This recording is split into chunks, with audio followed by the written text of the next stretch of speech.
Shalom, selamat pagi Bapak Ibu yang dikasihi Tuhan. Pada pagi hari ini perenungan kita dari kitab 1 Raja-Raja pasal 17 ayat 1 sampai dengan ayatnya yang ke-6.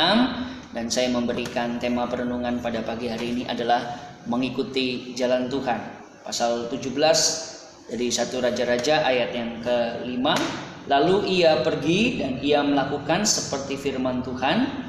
Ia pergi dan diam di tepi sungai Kerit di sebelah timur sungai Yordan. Bapak Ibu dan Saudara yang dikasihi Tuhan, Shalom, selamat pagi, selamat hari Minggu. Kiranya Tuhan menyertai dan memberkati kita senantiasa. Pada pagi hari ini tentu kita bersama-sama diingatkan tentang bagaimana kepercayaan kita kepada Tuhan di tengah-tengah kondisi dan situasi yang kita alami.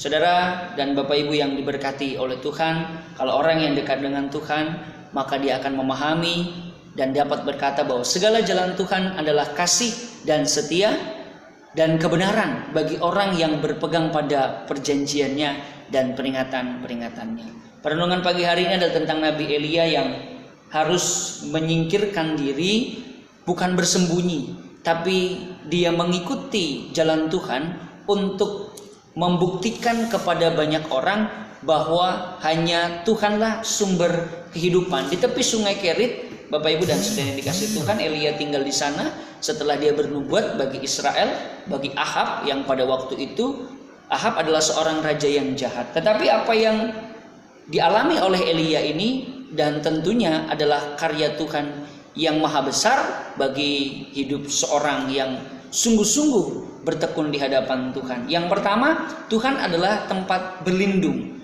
Tentu sebagai manusia kita pasti menyukai tempat yang aman, tempat yang nyaman, jauh dari bahaya, bencana. Dan salah satu tempat itu adalah rumah. Kita berharap bersama bahwa rumah itu menjadi tempat yang menyenangkan.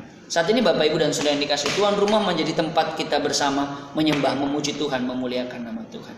Dan dalam pembacaan perenungan kita pada pagi hari ini, ketika Elia harus berdiam diri di tepi sungai Kerit, Tuhan sendirilah yang menjadi jaminannya, Tuhanlah yang menjadi pelindungnya, Tuhanlah yang menjadi naungannya. Bapak Ibu dan Saudara yang dikasihi Tuhan, Tuhan menaungi Elia dan menaungi umat Tuhan dengan kasih dan setia. Kasih dan setia itu sebuah bangunan yang memang tidak bisa dilihat oleh mata jasmani. Namun bangunan itu dapat terus dialami. Bangunan itu menyelubungi kita, menaungi kita. Bangunan itu memagari kita. Itulah kasih dan setia. Maka firman Tuhan mengingatkan kita bahwa Tuhan itu adalah penolong dalam kesesakan, sangat terbukti. Dan terbukti di tepi sungai Kerit tidak ada yang bisa diharapkan, tidak ada yang bisa diandalkan. Seperti kita saat ini, kita sekarang sedang mengalami social distancing, physical distancing. Sementara ibadah harus terpisah dengan orang-orang yang kita kasih. Kita beribadah di tempat kita masing-masing, tidak dalam persekutuan bersama di gereja ataupun dalam kegiatan-kegiatan. Maka Bapak Ibu dan Saudara yang dikasihi Tuhan, mari kita melihat ini bukan sebuah masalah, tapi ini sebuah cara dari Tuhan. Cara dari Tuhan untuk menjaga kita, untuk menaungi kita, untuk melindungi kita, bahwa hanya satu-satunya Tuhanlah naungan kita. Kita bersandar kepada Tuhan, maka kuatkan dan teguhkanlah hatimu.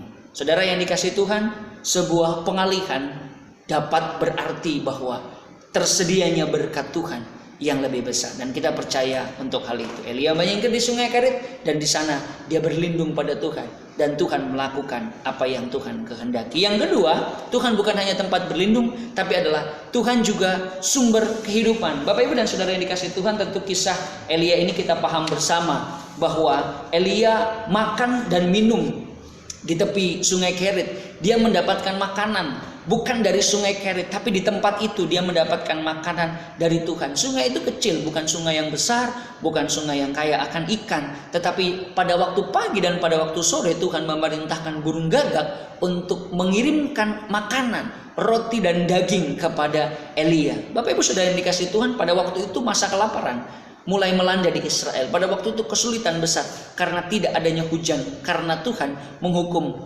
mereka. Dan Bapak Ibu Saudara yang dikasihi Tuhan, hal ini menyatakan bahwa sesungguhnya bahwa Tuhan itu tetap kasih. Tuhan itu tetap menjadi sumber kehidupan kita apapun kondisinya.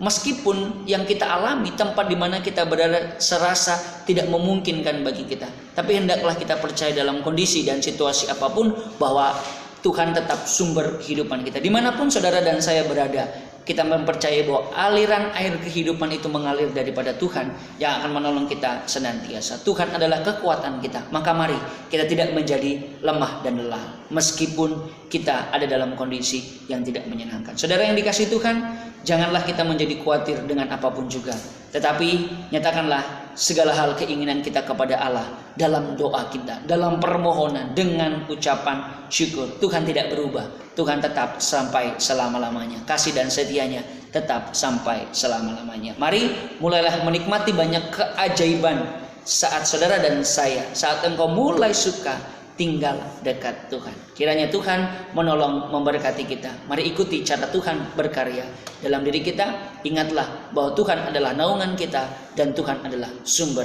kehidupan kita. Selamat hari Minggu, Tuhan Yesus memberkati. Shalom.